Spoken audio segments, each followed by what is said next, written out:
Let's get ready to rumble!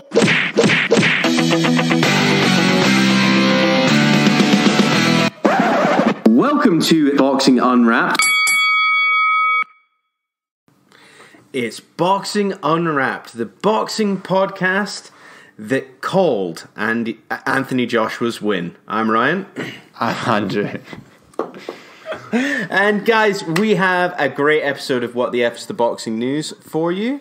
Andy, do you want to tell the good people what we've got in store? Yes, of course. So we will, of course, look at what the F were the results from last week and just a few things to go over of varying degrees of importance.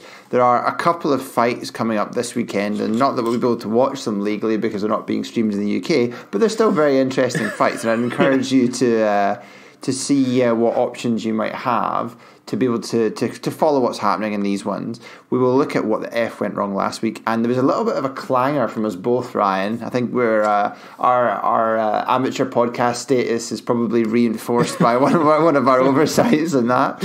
We will, of course, look at what the random news was this week. I was struggling for some classic stuff, but I found a few bits and pieces. We will, of course, dive into what is grinding our gears this week, and we can obviously round off, as we usually do, with a little bit of the old listener corner. Right, well, let's dive in then to what the F were the results from last week.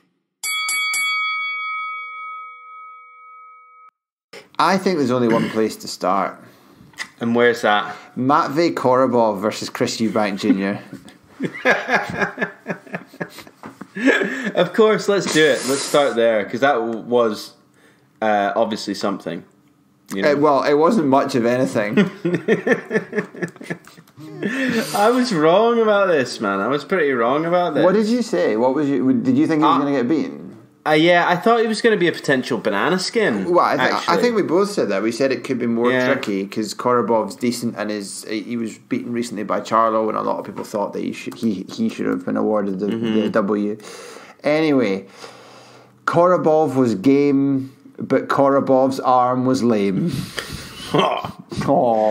Second round retirement. I believe it was a shoulder injury. Yeah. So if I was Korobov, I'd actually be saying, look, like I'd quite like a rematch because we learned nothing about Chris Eubank Jr. off this actually, and like I would like to see him go up against Korobov because Korobov's got a good record. He's pretty decent. He's pretty good. He's pretty decent. I think he would actually really test Chris Eubank Jr. Like I would have thought that Korobov would have had a damn good chance of beating him. Actually, I would have given him a shot, not like a favourite, but I would have given him a pretty substantial chunk of a percentage of getting the win, causing problems anyway, making it competitive. But I don't know. I think that maybe that ship's now sailed. I don't know. I could be proven wrong, but I think it might have gone. It's a shame for him, because the thing is, like, what really, in all honesty, for Chris Eubank Jr., I mean, what's next? Because he can't actually fight anyone good. Is the problem? And he's fighting at middleweight now, isn't he? So the problem being that there are lots of good middleweights, well, world class middleweights. That's a stupid phrasing, but like super high level boxers. I wonder. Yeah. I don't know who he should fight. It's a tough one, right? Because like he gets destroyed by Jacobs, he gets destroyed by Derevyanchenko, he gets destroyed by Charlo.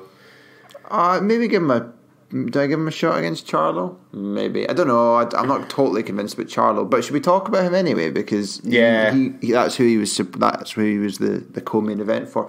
Jamal Charlo versus Dennis Hogan. Charlo's looking good. Charlo's on top. Oh, lovely disguised left hook from Charlo. And Hogan's not with us anymore. He's gone somewhere else. He's not a Hulk. He's no Hulk no more. Not a Hulk.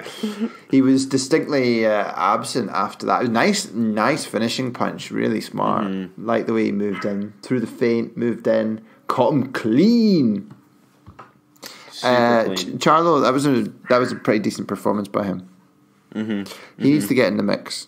See where he is with these other boys. Maybe Andrade. Maybe that's an option. That's the one. Yeah, that would be nice. I would like to see him against Andrade. Actually, Ooh. I think that says a lot. You know, it's a good fight. So, Charlo carries on. Should we move on to the card? The Clash on the Dunes. Oh, live from just outside of Riyadh, in a purpose-built stadium that was wetter than Glasgow on a Saturday night. That was unfortunate. Fuck, man. I mean, it does not rain in Saudi Arabia, and it fucking was pelting it. I guess it's like, well, when I was in Dubai, it rained. I think it rained once or twice over the course of the year. And I think Saudi's like at least as infrequent as that. So it is unlucky the night you decide out in front of like an audience of millions and hundreds of millions or whatever around the world that everyone's like fucking 50p rain max pissing down in the desert. Got all these sheikhs sitting around in fucking like, you know, like rain max and stuff. It was bin hilarious. bags over them. Yeah, it was funny. It was funny because like I saw it and I was like, is it fucking raining? And I was like, no, it can't be. And then I checked the weather on my phone and I was like, fuck, it is raining actually.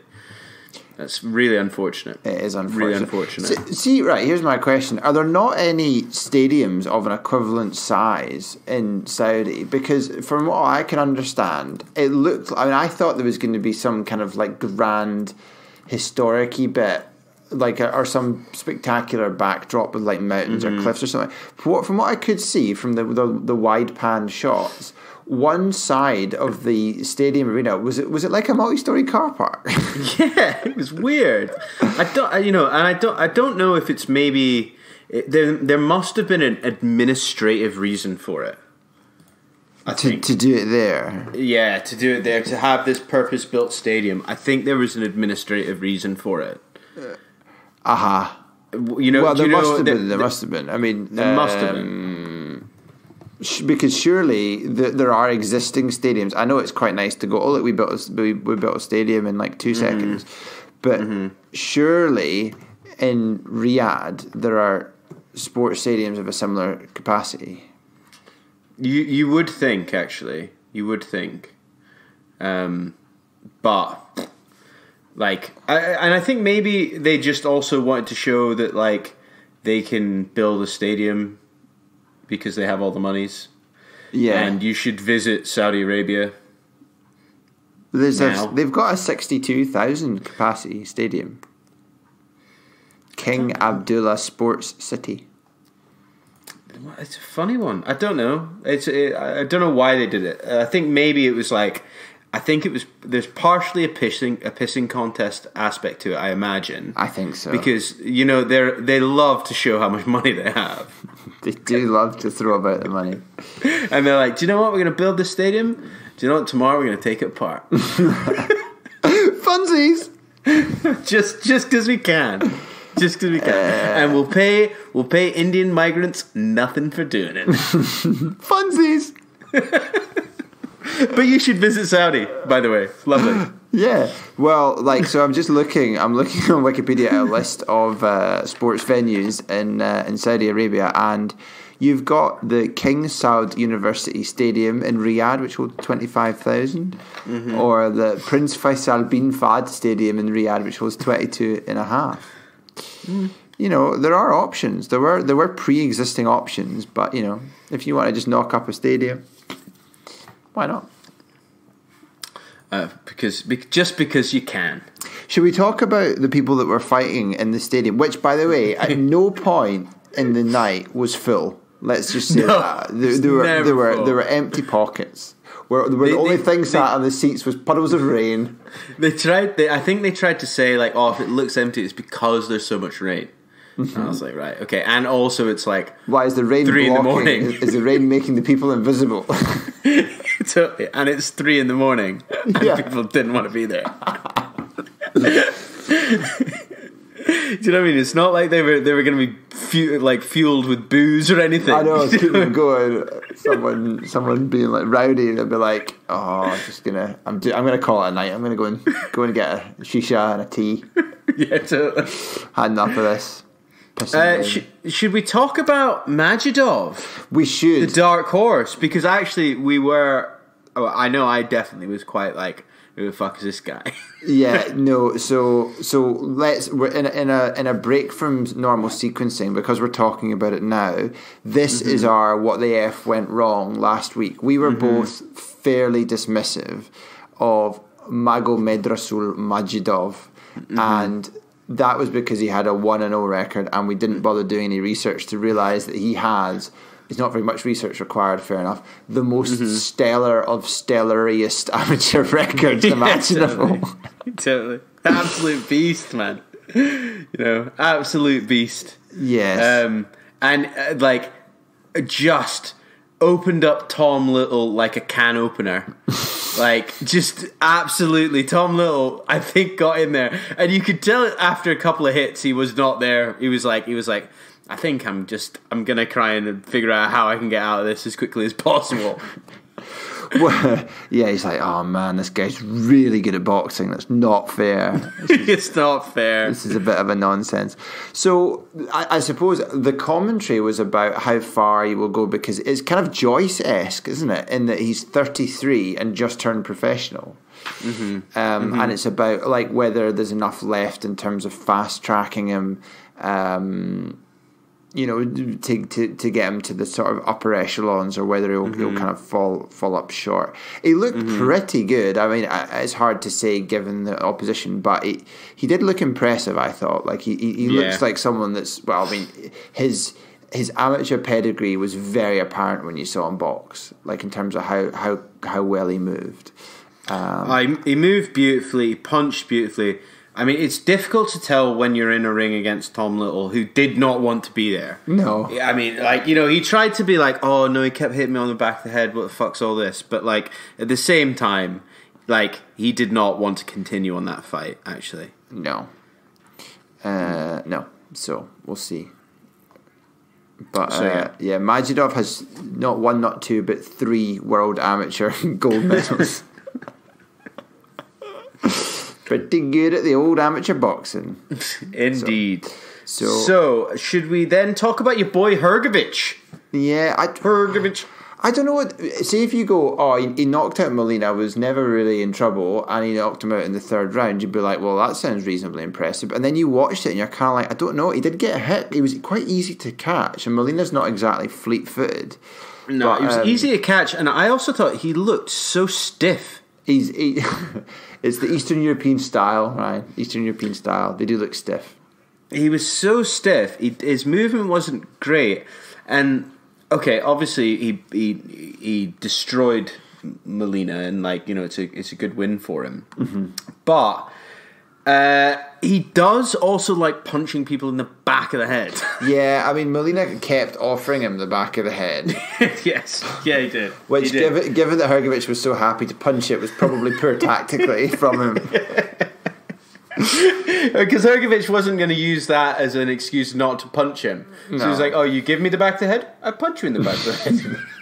So, yeah, I mean, it wasn't the prettiest looking. Like, it looked a bit inelegant. The whole fight really looked a bit of a mess, really. But if you just look at the result, he fought Molina. Molina's semi-decent, and he bowled him out really comfortably without any issue whatsoever. So he's got to get leveled up again, and then you see what he does against a bit more of a game and durable opponent. Yeah. Which I think is pretty good moves. And the thing is, he's a house fighter as well, so Matchroom do have quite a lot of people they can put him up against. So we'll be seeing more from him. Should we talk now about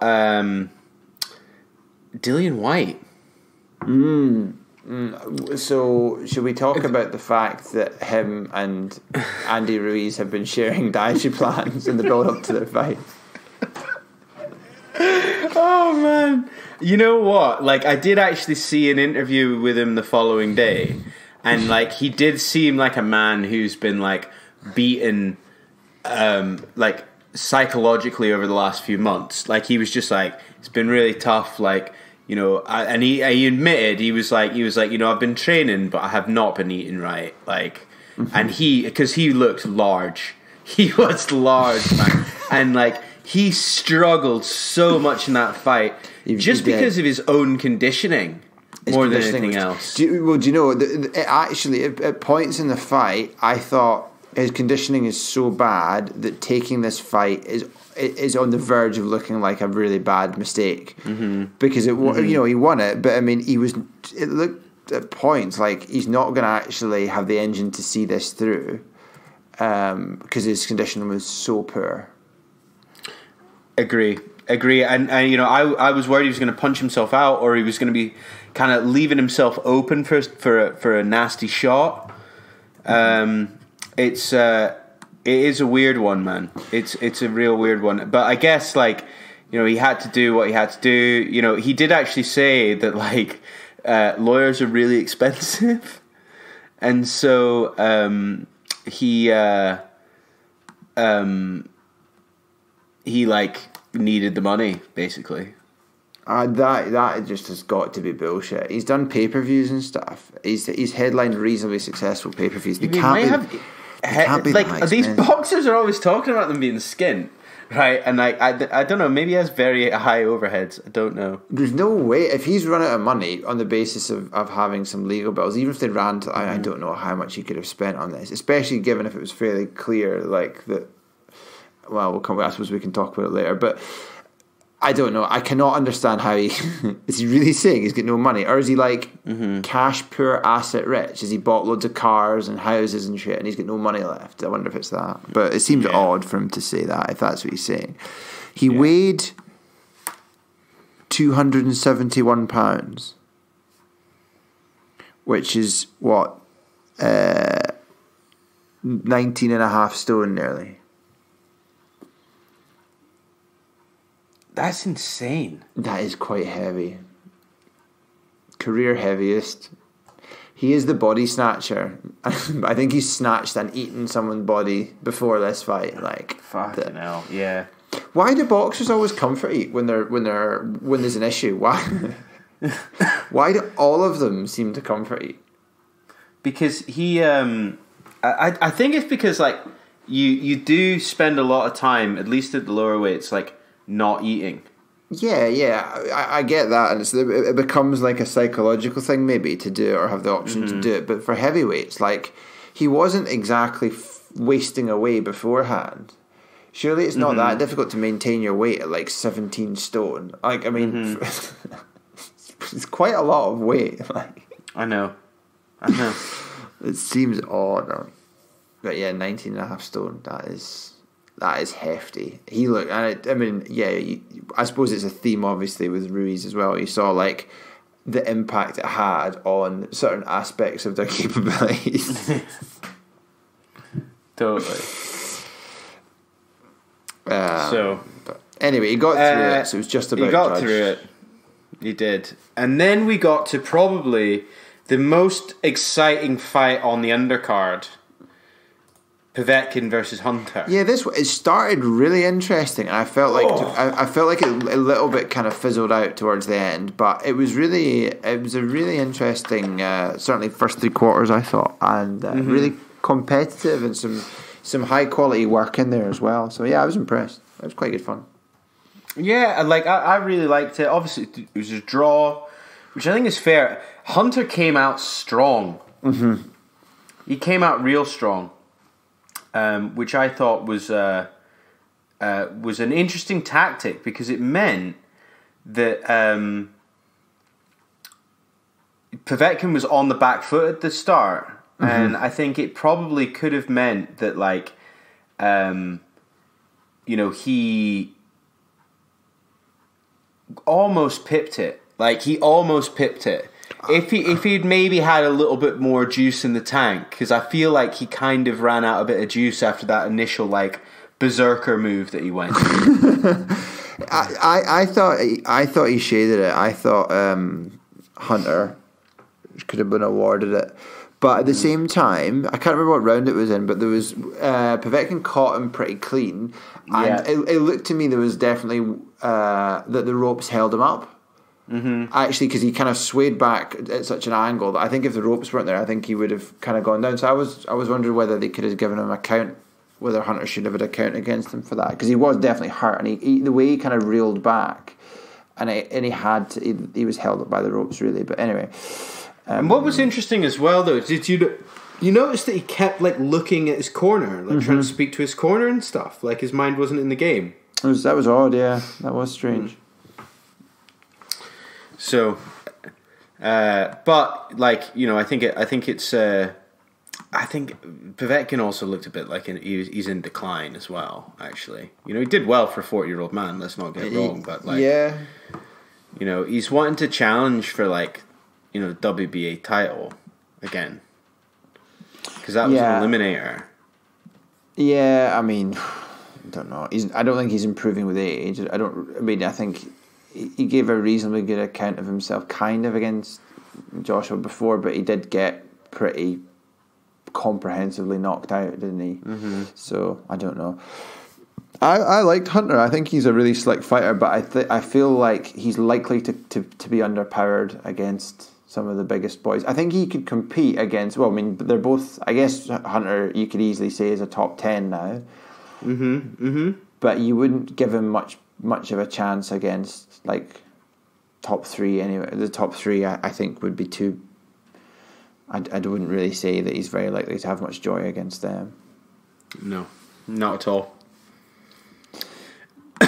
Talking about the top dogs, shall we talk Ruiz versus Joshua? Did you say hot dogs? Top dogs. Right, sorry. I thought you were talking about Ruiz's training, fitness and health regime. Oh! It's true, though. It's true. One thing, first things first, obviously, you owe me a beer on this one. Do you know, you got this bang on the money, and I actually remembered to put a bet on mine, and then I fucking got it wrong. Yeah, I put a bet on. Did you put a bet on? Yeah, I did. I won some good money. What was it? Was it 3 or 4 to 1 or something like that? Yeah, it was 4 to 1. Nice. So it wasn't bad, actually. And so I was pretty chuffed, actually. That was very, very nicely done. Very nicely done. I think you're on a bit of a roll with the predictions of late. I seem to think. I am a little bit. Maybe I'm getting into my stride. So yeah, it came up trumps.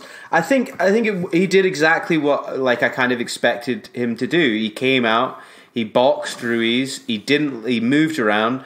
Ruiz's real poor conditioning and overweight meant that he was even getting frustrated with Joshua. He was like, "Would you stop moving so I can punch you, please?" Do you know what I mean? There were points where he was literally "Stop moving so I can punch you." He sort of did it right at the end, really, like a elaborate gesture as well, did he? But I mean, do you know? I know you called it beforehand, so kudos. But I mean, with hindsight, it must have seemed obvious that there was a really good likelihood that this is what was going to happen. Because why would you not do this?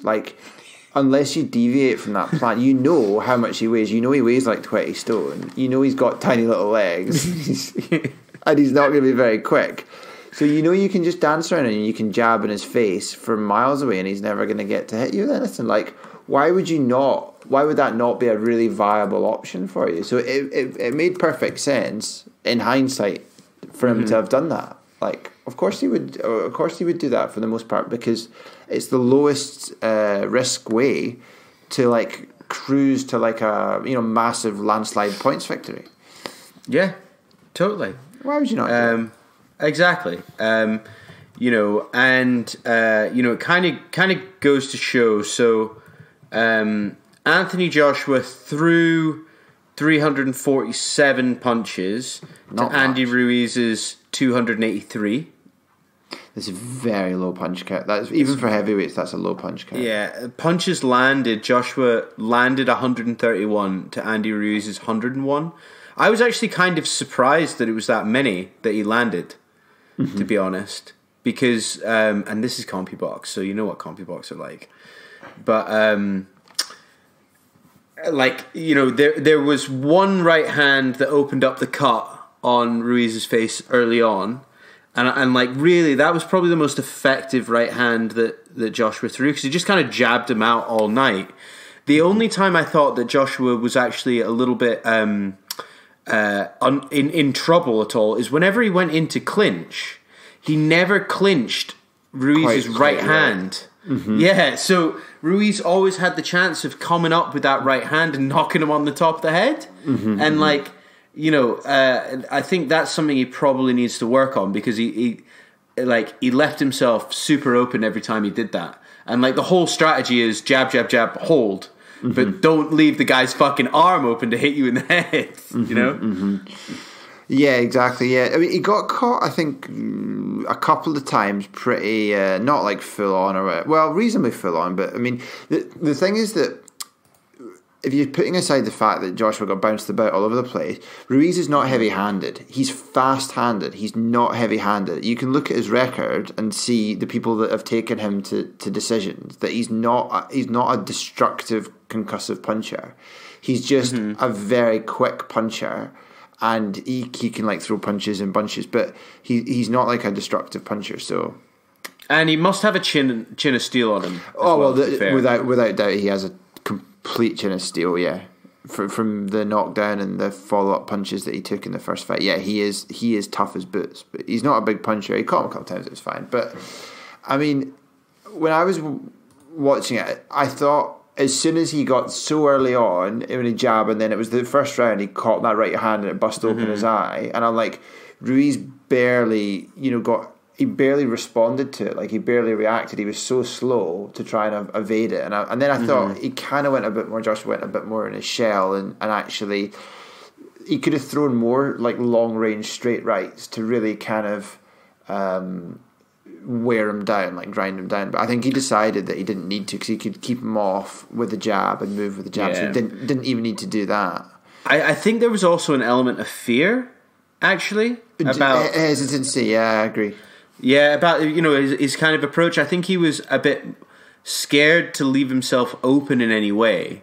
So I think you almost saw him like stopping himself a bit, like to kind of let himself go and let his hands go. He was like, no, I can't do it because I can't risk him hitting me, which I think is definitely a wise move, especially if you're wanting to kind of regain all your belts. Yeah.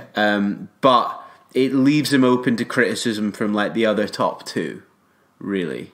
You know, that he's not actually that good of a boxer and stuff, you know, and like definitely to Deontay Wilder.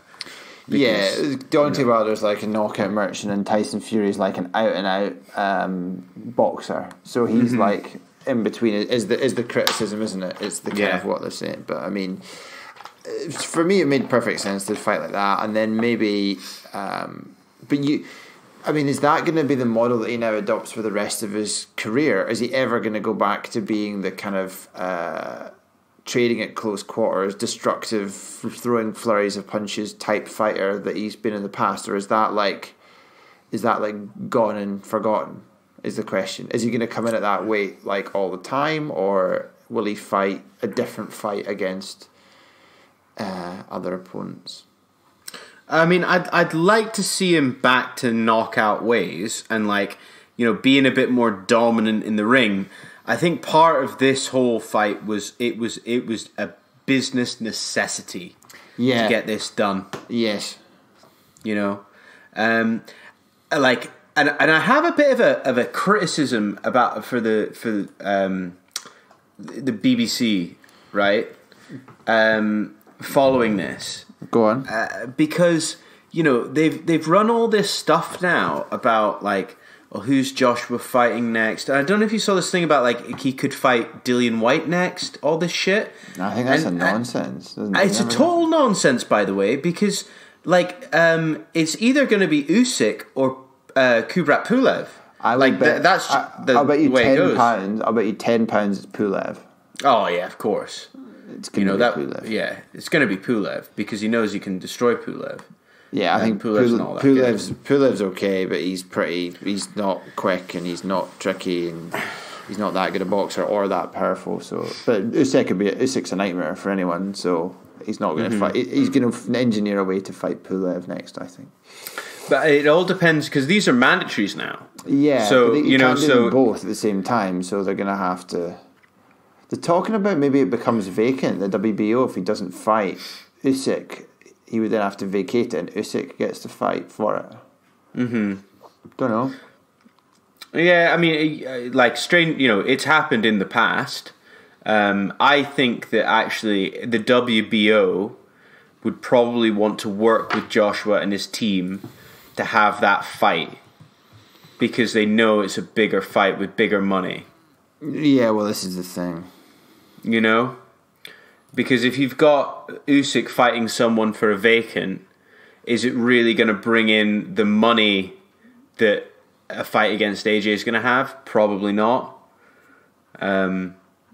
If I'm Usyk as well, I'm like, shit, I need to get a couple more heavyweight fights under my belt as well before I start fighting fucking Anthony Joshua. Well, I sort of inclined to agree, but then they're talking about he was going to fight Chisora, maybe? I don't know. Usyk maybe fight Chisora? Is that going to happen? I don't know. Anyway.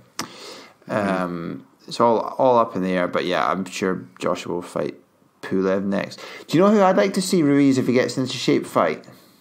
Who's that? Wilder. I'd like to see him fight Wilder. That would be quite fun, I think. I think it would be a fun fight. If he's properly granite chinned and he can get in close, then he can make a tussle of it. If he can, avoid a couple of, or if he really does have that good a chin, and he can take a few big ones, get and like charge forward, get Wilder on the back foot, which he's hopeless at fighting on the back foot, then maybe he causes him some consternation. It'd be entertaining. I don't. That's not going to points, is it? Yeah, exactly. Why not do that? They're both the same promoter, aren't they? They're both PBC or whatever, isn't it? Is it PBC? Yeah. They're both PBC fighters, so that would be interesting. Ruiz is bigger business now, no? Oh, absolutely. And this is the comeback and stuff, and like it's a decent name for Wilder to say he's knocked out as well. And I think he'll think that he could knock out Ruiz. Which he could, but I mean, Ruiz is clearly pretty tough, and I think maybe he would take the fight. There was a really funny line. I watched this little Teddy Atlas review of the Joshua Ruiz fight, and he said, "What you got to do? He does what Joshua did. You got to hide the China." You hide the China, it's not going to get broken. Know what I'm saying? That's so funny. That's a terrible Teddy Atlas impersonation. He's not like a gangster, but yeah, he was saying, and Joshua hid the China. It was the right thing to do. They boxed well. Move on. Ciao. Well done. Ciao. Ciao. Ciao. Ciao. Right. Well, then, shall we move on to what the F are the fights this weekend? It's your boy, Ryan. Your boy's fighting. My boy Tiafimo, and my boy Richard. They're both your boys, are they? They are both my boys. I am torn over this particular fight, actually, about who I think could win, but I think it's tough. I think I'd probably go. I think Ghana takes it. Ghana always. Do you? Just because he's from Ghana, I want to say he takes it. I think that this fight has come a little bit early for Lopez. Comi's so fast, but Lopez is so destructive. It's a genuine 50-50. Well, yeah, I think Comi's quite heavy-handed as well. He's got some knockout power. So the bookies have it as like a sort of 65-35 in Lopez's favour. Mm-hmm. It doesn't surprise me. It is tough, man. It's tough, man. I genuinely don't know who I would go with this one, actually. I think I'm going to go Richard Commey just for the sake of it. But I think this maybe goes to points. I don't think that this goes. I don't think this is a. I don't think anyone's getting knocked out. No, well, you're in alignment with the odds makers there. They are predicting, strongly in favour of a decision rather than a stoppage. And we also have the big grudge match as well this weekend. Go on. Mickey Conlan versus Vladimir Nikitin. Oh, is that this weekend? It's on the same card. It's on the same card. This is such a non-event, to be honest. I mean, totally. Conlan is a fucking heavy favourite. He's 1-20 on. Yeah. So I think that he pips it, but like it. Obviously, I haven't really heard too much this side of the pond because there isn't a broadcaster. There isn't, is there? Why is not picking this up? Fox Nation, where are you? Where are you? But what happened to fucking... You remember all these ITV fights? They were going to have this deal with PBC. What the fuck happened to it, man? It was going to be a newer era. We got some great fights this year for free. Well, no, it didn't last very long. These aren't PBC fighters, are they? Our thingamajig's not. It's headline. This is the Terence Crawford's card. Yeah, okay. And his problem is none of them will fight him, is it? So. Yeah. But I agree. This would have been a nice card, actually. This is a really nice card. You've got the whole history, revenge, hatred thing, Conlan Nikitin. You've got Comey Lopez, really nice. And then you've got Terence Crawford versus Egidius Kavaliauskas. You're getting so good at that. I think I nailed the surname. The first name, I think I still blundered my way through. now that's not a so you've got like the competitive fight, the Comey Lopez one. You get to see Crawford put on a bit of a show, and then you get Conlan singing the Ra tunes as he dances over Nikitin's prone body. So like you've got everything in a card there. What more do you want? I know. Well, I'd like it to be on TV. That's what I'd like. Of course, but it's not. You like this? The ITV deal was supposed to have 15 fights. It never fucking had 15 fights. It's a nonsense. It's a nonsense. Total nonsense. So yeah, I obviously viewers, if you live in the UK, you might have to find alternative ways to catch up on these fights. You might. You just yes. But make sure you do it on the right side of the law. Or use a very good VPN. I don't know the broadcasters. Is it Showtime then? If it's PBC, or is it? So you'd have to like basically have your VPN for the States, because a lot of times they show all these fights on YouTube live. But I don't know if this ones would be free. I think these would be like they would be. You'd have to pay for them. I think you'd have to be a subscriber. Do you know what we should do? We should strike up a deal with Showtime to show their fights in the UK. We should. We should. Okay. Like a kind of DAZN. Yeah. The lads. The lads. Call it the lads. Oh, me. So, I think... Who's the broadcaster for this weekend? The ones we just talked about. Is it ESPN or something like that?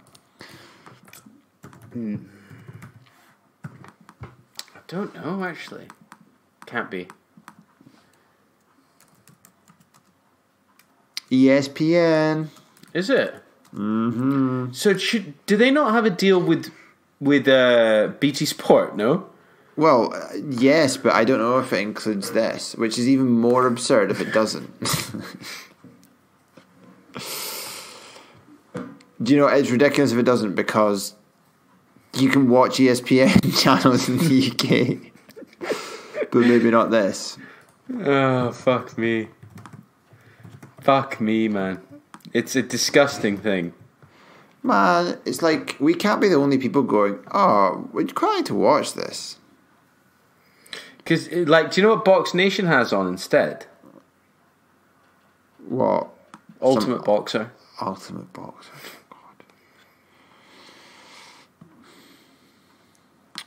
It's just disappointing, isn't it? Yeah. They are showing a rerun of Terence Crawford versus Felix Diaz at 2 a.m. on Sunday morning. It's like you could watch them fight now, or you can watch this fight from fucking ages ago that you can get on YouTube, probably full fight for free anyway. Oh my God. Totally. Right, that's a nonsense. Let's talk about something else. It's winding me up. I know, totally. I know, it's so funny though. Right, well, okay. Well, let us move on then to our newest segment, the 6 Degrees of Danny Williams. By the way, I'll go for Lopez because you went for Comey, okay? All right, deal. So, Andy, this week I've got one for you. I want you to get from Danny Williams to Joseph Parker. But I'm going to tell you, you can actually do this in one step. Do I know the fighter? You might do.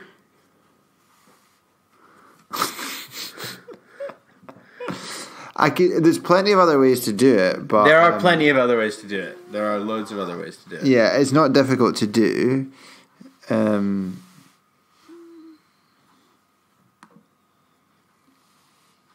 For example, it could be you can go white Chisora. Yeah, as a way absolutely. to do it. But I want to get the one. Can you tell me the nationality of the fighter, please? Who is the one? The one step. He is also from New Zealand. I think you are. This feels like a trap. No, I don't know. I don't know who it is. I don't know the name of it. I'm pretty sure I won't know who the fighter is. It's someone Parker fought kind of pre-World Championship, like kind of a low grade New Zealand fighter that happens to have. Actually, right?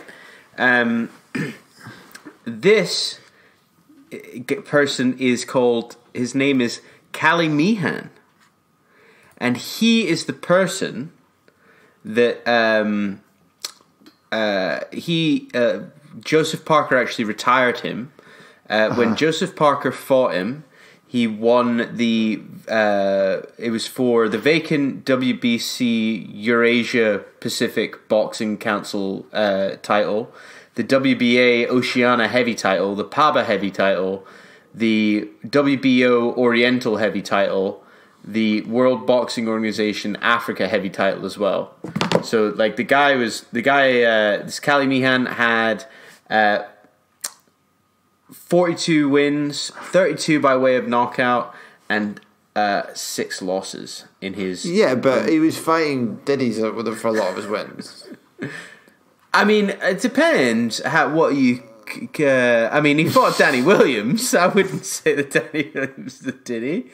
I've flicked up his record now. I've looked it up. He lost to Danny Williams. He got knocked out in one round by Danny Williams. He also fought Hasim Rahman. 4th round retirement. He got beat by Lamont Brewster, Ruslan Chagayev. Yeah, Joseph Parker. He beat Michael Sprott. He beat Michael Sprott. He's got a great list of defeats.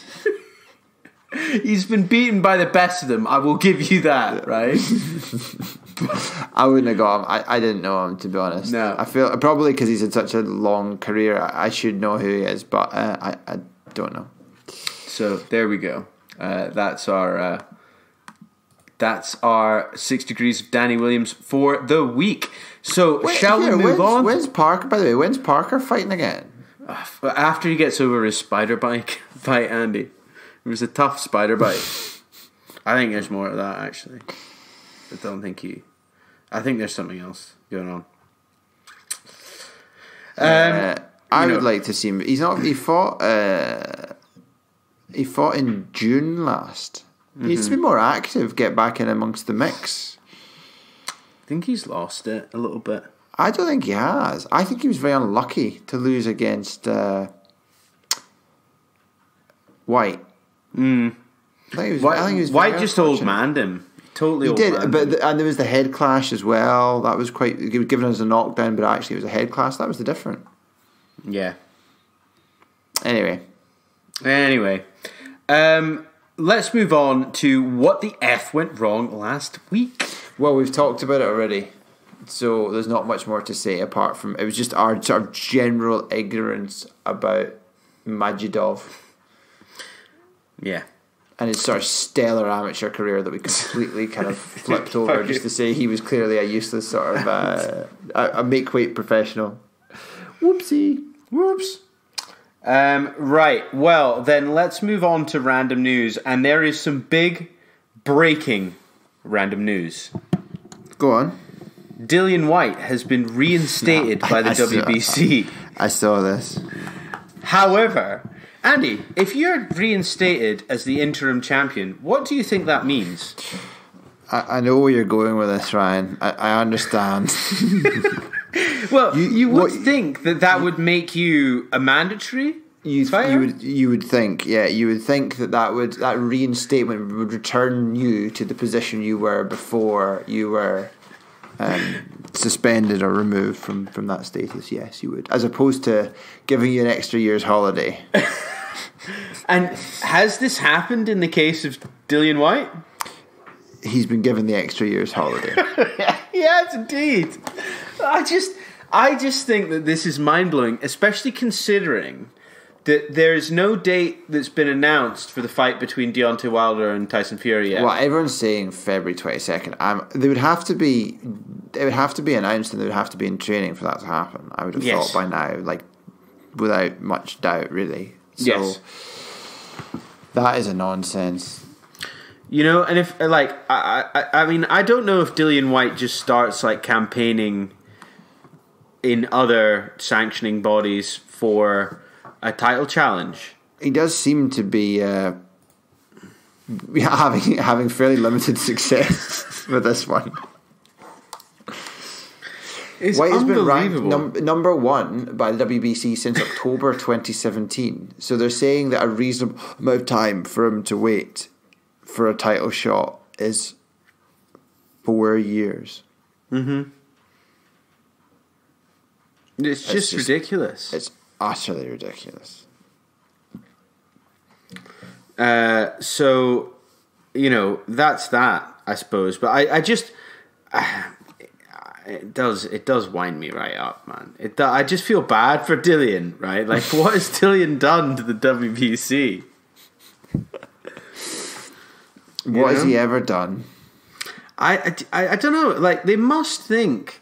Now, the one thing that I said, I watched this interview with Dillian Whyte recently, and the thing that he's predicted is he says, to be honest with you, I think I'll be a world champion pretty soon, because they're going to make Deontay Wilder the franchise champion, and I'll just get upgraded.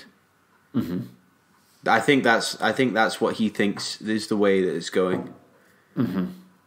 You know, I could definitely see that happening. Mm-hmm. Yeah, I agree.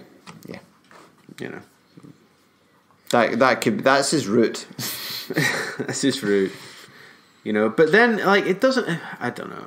I fucking hate this franchise champion bullshit. See the way... What I don't understand is that, like, on a more practical level, if Wilder and Fury are both saying they want to fight anyway, then why not... Why did that need to be... Why can't you just say, well, that's not the mandatory challenge, and Whyte returns to the mandatory challenge and he has to face within the calendar of 2020?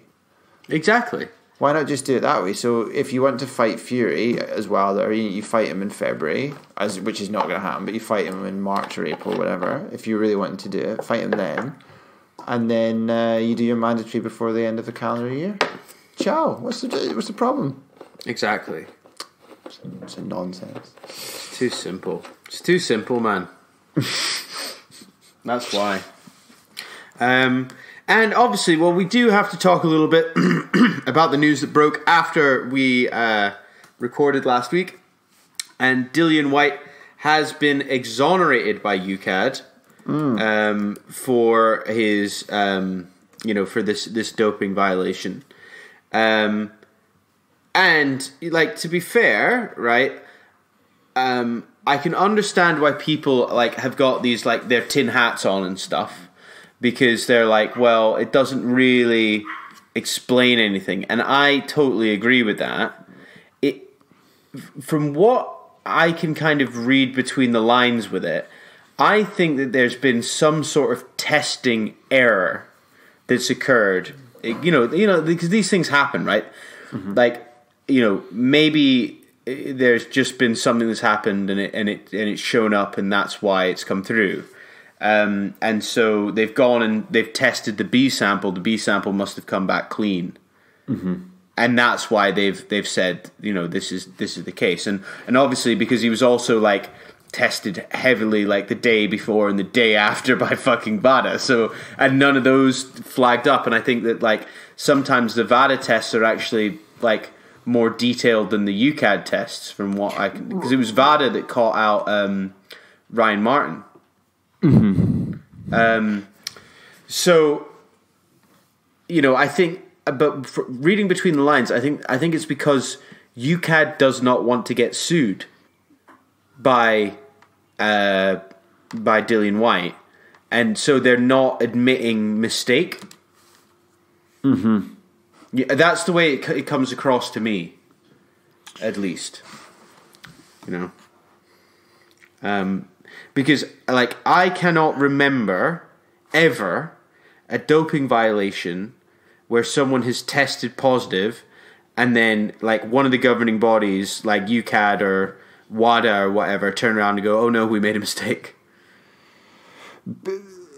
So the statement says nothing about the B sample.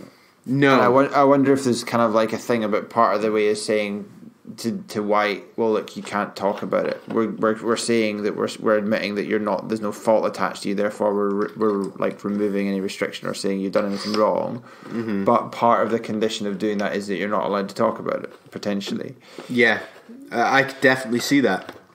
But so I suppose the thing that occurs to me about this is, what's the most like logical thing? So if there are tests almost immediately before, there's a 3-day test before, and there are several tests after, between and up to the fight. So is there a biological explanation where somehow he can have consumed these super low level ones and then tested clean immediately before or after? So it would be like, how much variation is there in what test results you can get based on an X percentage of whichever blood contaminant, metabolites or whatever that he's got?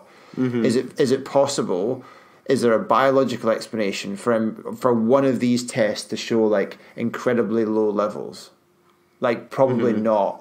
It seems like it doesn't really make sense. Like unless he took him, then 3 days before it should have shown up the same amount or more, shouldn't it? It shouldn't show up. So unless he took it in between the test 3 days beforehand, or that test wasn't as rigorous, but that doesn't really make sense because we know they're saying that VADA are more rigorous. Mm-hmm. Then it's kind of like he must have taken something within that 3-day window, but then it cleared before the next lot of tests, which also kind of doesn't make sense. So it's kind of the only explanation you're left with, I think. If I'm kind of jumping about a bit, but the only explanation you're left with is that somehow that wasn't representative of his sample. And normally if they condemn someone, they do say the B sample tested positive as well. Like with Jarrell Miller's, for example, I know it wasn't UCAD obviously, but Jarrell Miller's, it was like, yes, fucking all the samples are just, there's barely any blood in them. barely any urine in these urine samples. It's just like a concoction of drugs. So, but there's no reference in the statement to the B sample. Yeah. Which is aligned with what you're saying. Maybe the B sample was clear. And, I think it's very interesting. There's a big note at the bottom of the UCAD statement, and it says, like, since the charge against Mr. Whyte has been withdrawn, neither UCAD nor Mr. Whyte intend to make any further public comment in respect to this matter, in accordance with the confidentiality provisions of the UK anti-doping rules. Any public comments made by anyone other than UCAD or Mr. Whyte will not be made on the basis of an understanding of the full facts. That's a CYA statement, isn't it? That's a complete cover your ass. Like, yeah. But why is it all this cloak and dagger stuff? There's something fishy going on. And White at the start of it was like, just wait and see. He was like so convinced that this was gonna come out. So I think the delay was potentially UCAD getting their house in order to say, like, maybe something went wrong, but we need to find a way to exonerate him, but in a way that's absolutely got no liability for us as much as possible. Exactly. So, within the statement, it says UCAD is satisfied that the presence of the very low amounts of the metabolites in his 20th June sample was not caused by any fault, negligence, or wrongdoing on Mr. White's part, and, given the circumstances, could not have affected the fight between Mr. White and Mr. Rivas. So they're almost saying that, aren't they? So if you take them and they're in supplements, they classify that as negligence, don't they? Yeah. Oh, fuck yeah. Oh, that's how Ryan Martin got caught out. Mm-hmm. Boom, 4-year ban. And he's like, oh yeah, but they gave them to me. And he's like, they're just like, doesn't fucking matter. It's on you. You ingested it. By the way, that's one thing we should have said in a previous one, is that ban, one of our listeners did definitely come in and comment and say that yes, that is only that's applicable to the UK. It's not like a global ban, so he can fight, which is one of the reasons why they could be so strict with the application of it, was because it's not the end of his career if he can't fight in the UK, whereas he can fight elsewhere. We should just have cleared that point up, I think. Anyway, but yeah, no negligence is indicative that, like, it's not a sample. So you're then like, well, if he's not at least negligent, then how did it get into his sample?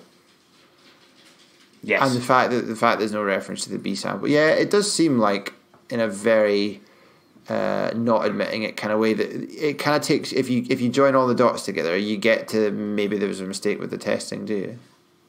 Yeah. But we don't want to talk about it. We don't talk about it. Because also it's so odd that they let them fight, isn't it? That's the super peculiar bit, is that he was allowed to fight given that he tested positive. That's like, if they had any ambiguity about whether there was any blame attached to him about it, they just wouldn't have let him fight. Of course, because if something had happened as well, I mean, UCAD would be under the bus, the British Board of Boxing Control would be under the bus, Matchroom Boxing would be under the bus. So, and I think they've probably looked at it and gone, right, he was clean 3 days before. It takes X number of days for these metabolites to come out. There's such a, and then they've popped open the B sample, and I think the B sample is clean. I think it's interesting. I guess it's probably never going to be fully explained in those terms, and not till a little bit. But I mean, really, they've come out and said he's got no case to answer. But there was a lot of chat on social media about, like, oh, he's a drugs cheat. There was, Andy. There was a lot of chat about this, man. You were making friends on social media. You're quite good at making friends on social media, man. I tell you what, right? I like, because when this first came out, I did, like, go on a bit of a kind of tweet saying, like, look, guys, let's reserve judgment until we hear more, because it seems like there's more to this story. And then and I got blasted then. And what I did was I went back into the old threads when the news came out and fucking dropped the news story at the bottom, just going, I'm just going to leave this here. And I tell you what, I lit a fucking torch under some people's fucking, like, ball sacks almost immediately, right? See, on Twitter, right, this is how your conversations go. You go, I think this, and this because of this, and this. And then in response you get, fuck you, you ignorant fuckstick, you're a fucking piece of shit fucking guy. Like, and it's kind of like, hold on a minute. That's totally not called for. Totally, man. I the thing that I was trying to, like, point to people was, like, have you read the statement? Have you read what the words say? Like, look at it. Like, it clearly says, like, this is not Dillian Whyte's fault, and there's, like, a lot more that you can read in between about it. And then people were like, oh yeah, but he popped for steroids before. And it's like, well, no, he didn't. He popped for a pre-workout called Jack 3D. It's totally different, right? And, like, there was one guy who, like, came back pretty much immediately after me like messaging and like, you know, putting this, right? And like he got real triggered real fast, man. Triggered. Yeah, that is the technical term, I would say. And like basically went wild, man. He went absolutely wild and like was blocked us pretty much immediately. So hold on, let me find what he said because like I can't actually look at it on our own account because it's blocked. Like so like what his tweet was. And like it was like here's the thing, guys, right? Like there's no need to go from 0 to 100 so quickly. You leave yourself life. Nowhere else to go once you've reached 100. Once you've reached the 100, man, like there's no need, right? So what do we get here? Hold on. Oh yeah, here we go. Right, this is great. Good. Yeah, you're gullible as fuck and showed before you're thick as shit. Also, he loves the word also. Also, your podcast is fucking shite. I only listened because McGrain was on it, and every other episode was abysmal. Useless, casual level insight. Get out of my mentions. Cheers. What I do appreciate is that like he thought the first one was shit and then continued to listen to the entire back catalogue. Yes, he listened extensively to every other episode. So who's the Joker now? Oh, exactly. You got our listener numbers up, man. Thank you very much. Appreciate it. You're probably our most dedicated follower, actually. In a delicious twist of irony. Oh dear. So funny, man. So funny. But yeah, so Otherwise he was spot on though, was he? Otherwise he was spot on. He was pretty right. But like that's one thing. Our brand has never been anything more than casual level insight, right? It very much is. That was kind of we were never going to be like the most informed of boxing podcasts. That wasn't our intention. Our intention was to be fairly light-hearted and doing things at a level where casual fans would feel like it's a happy, secure place for them. They don't have to be intimidated by not knowing every single fact. We're here to help and learn along the journey with them. Totally, man. This is a safe space, man. Yeah, you can do things here. Exactly. So yeah. Anyway, we should probably move on to other news that exists in the world of boxing. But that was probably the big one for the week. I would say. I've got. I know we've talked about this already, but I really think that the quote is illustrative. So one of the things that came out of Andy Ruiz after the defeat was this quote: "I was having too much fun and celebrating too much. I was having a few Coronas and was eating everything. That's why I gained so much weight. Even out of shape, I did pretty good. But I wish I'd taken it a little more seriously." It sounds like he was doing like a fun run in the park. Not fighting for all of the World Heavyweight Championship.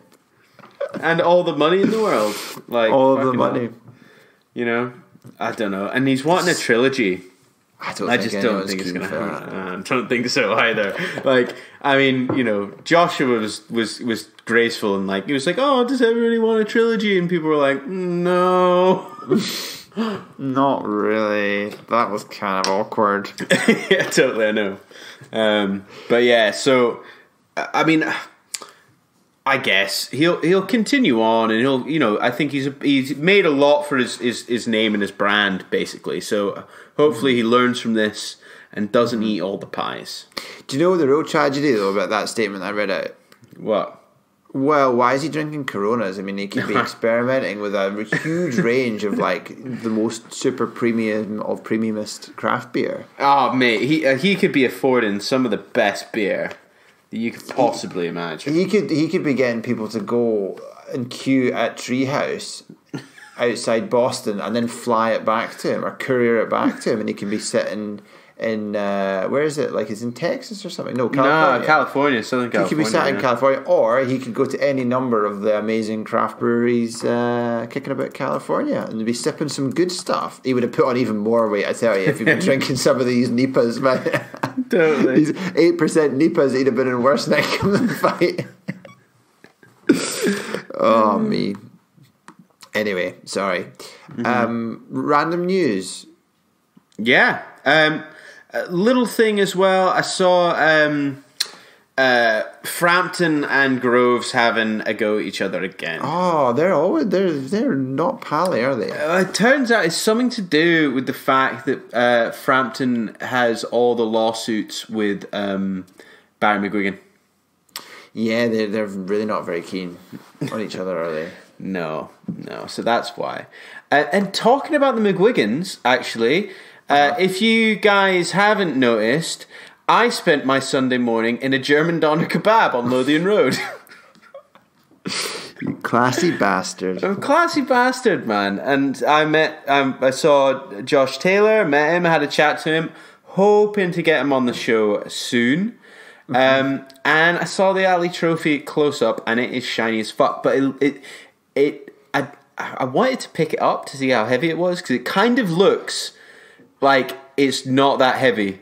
You know, like when you get those like stage like trophies that look like they're heavy, but they're not. They're like made of styrofoam.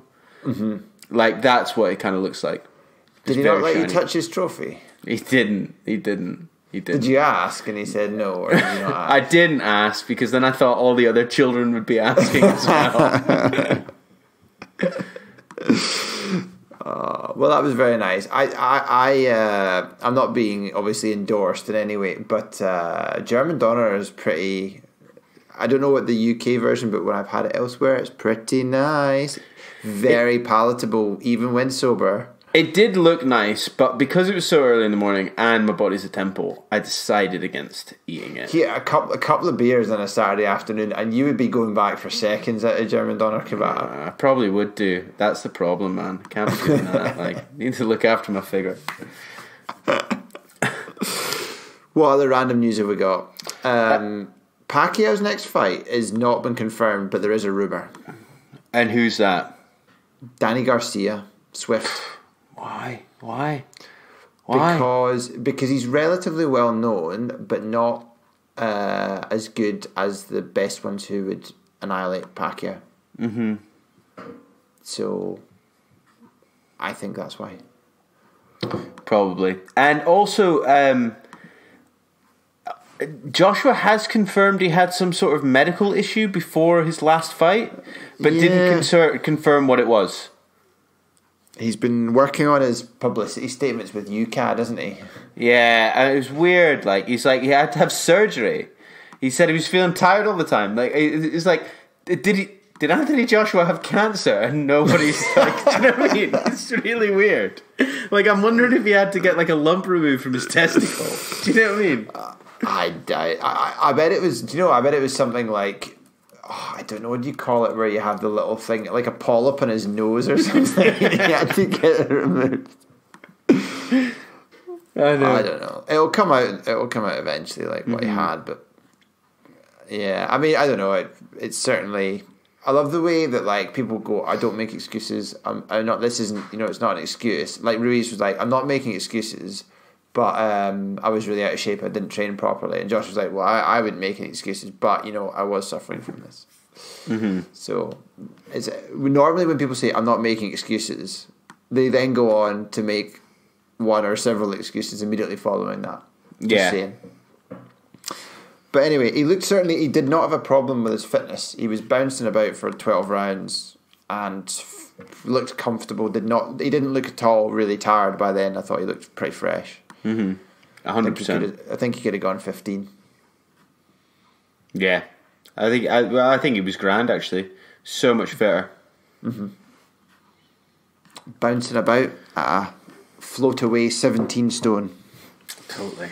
It's just a slip of a boy. Joe Joyce is supposed to be fighting in January. That's some exciting news for you, Ryan. Oh, so exciting. Who's he fighting? He's fighting Marco Huck for the European title in Germany, supposedly. I think this is actually happening. I think this is an actual thing. I don't know if it's been fully announced, but I'm pretty sure. Yes, I think this is like pretty much done. Marco Huck's not bad. No, but he's a cruiserweight. He was a cruiserweight, yeah. He's fought a heavyweight recently since he got like a bit older than that, but he was a high-end cruiserweight. Yeah, yeah. Did get beat by Bradis and Usyk. I mean, I'm sure he's been picked. For Joe Joyce, like, doesn't carry any power, does he? Well, I don't know. I can't decide. Probably not. I don't know. No. He's getting less exciting by the day. But anyway, he's certainly not a terrible fighter. No. So we'll see where he goes. He needs to step it up again after that. But anyway. Do you have any more random news? No more random news for me. Andy, do you want to tell me then this week what grinds your gears? You know what really grinds my gears? I've actually got Floats My Boat. Oh, there we go. And I was reading this article written by, I don't know if he's like, can we call him like a grandfather of boxing writing? Is that unfair? I'm not quite sure how old he is. I read this article on one of the websites by Lyle Fitzsimmons. And I think he's a bit older a writer, and he's been around for a very reasonably long time, and he's like highly regarded. I don't know quite how old he is, but I think he is older, should we say, older than me, should we say. And like I say, very highly regarded, and I liked what he did. I liked the way he wrote this article, like the way he started this, and I think more people, when they're talking about boxing, should talk about things in these type of terms. Okay. WBC kingpin Deontay Wilder vaporizes Luis Ortiz with a single right-hand shot one weekend. Then Anthony Joshua regains his position as governor of the division, according to Eddie Hearn at least, with a workmanlike 12-round clinic against the too fat, too happy Andy Ruiz that regained him the cadre of belts the Snickers-toting California had snatched away last June. Until they actually fight each other, or at least both measure themselves against a common world-class benchmark like Tyson Fury, it will be impossible to convincingly say which man is better. This being boxing, of course, don't expect that obstacle to stop anyone from trying to do it anyway. Certainly not me. So he's about to give his opinion. He's a well-informed, well-respected writer, and he's like a historian. He's going to talk about the old fighters and stuff like that as well. But he premises his article and his opinion by saying, I'm self-aware enough to know that I'm not speaking about facts any longer. I'm not going to present them as such. And until it's all out in the wash, we don't really know, and here's my tuppence worth. Rather than going, this is my opinion, it's actually proven to be fact. And if you don't agree with me, you're a fuckstick, which is what everyone on Twitter does.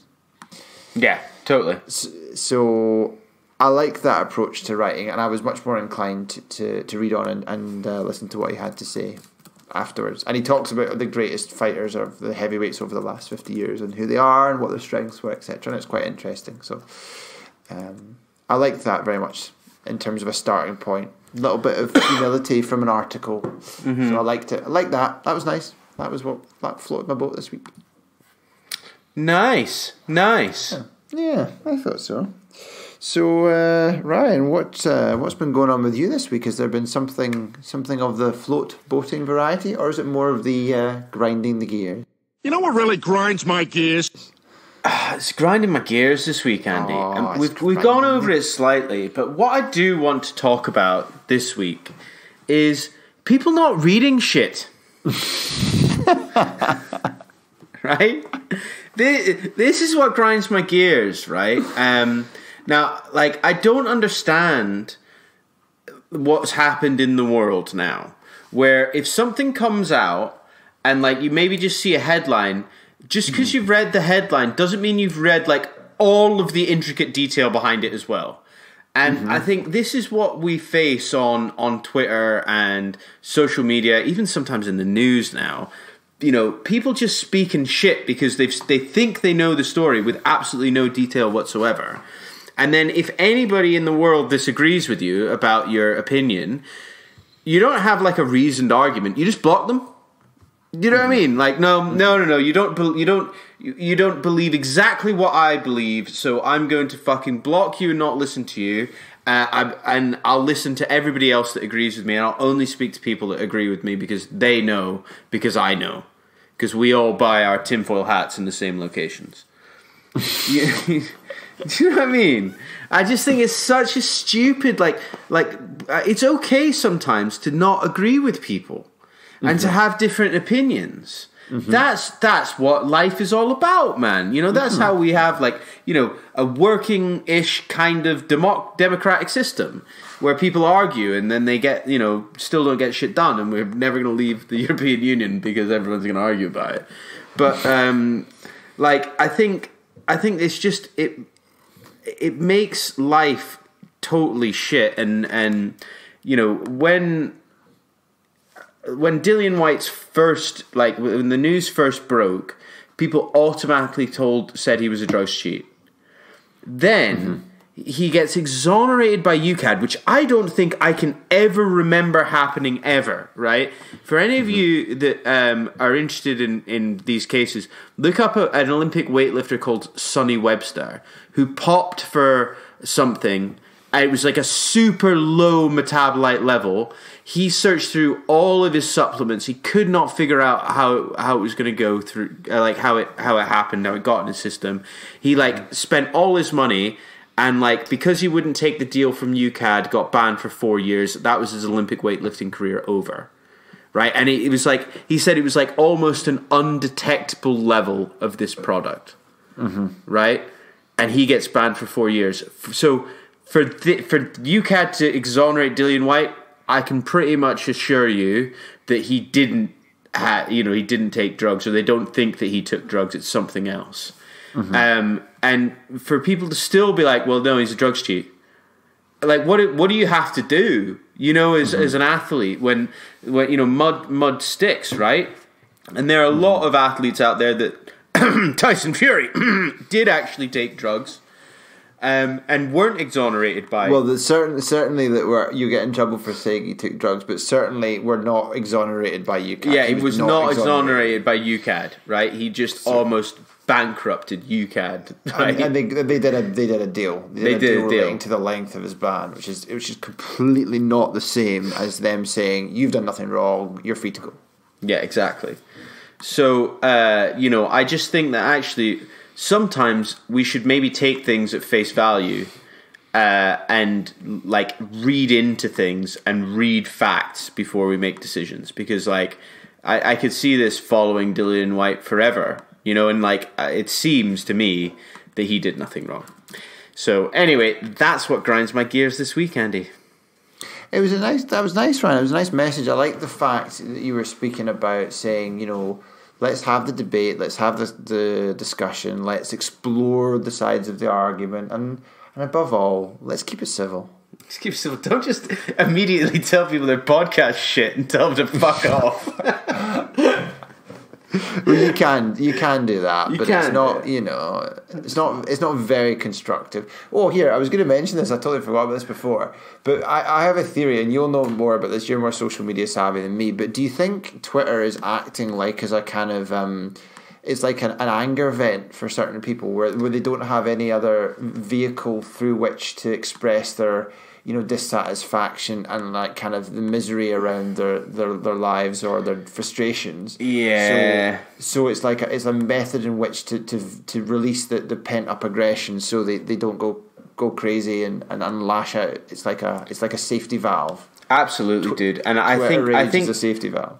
And I think people who block people on Facebook really quickly and unleash that anger. It does scream to me that maybe they have a problem with the size of their penis. That's a joke. That's a joke. It is a joke. So I think what a wonderful way to end the podcast. So we were ending it all highbrow and taking the moral high ground, and then you resort to small penis jokes. You're such an enigma, Ryan. You're such an enigma. I know. I've got to keep people guessing. So, anyway, that is everything for this week. We'll be back next week with another episode for you. But it is goodbye from me, Ryan. And goodbye from me, Andrew.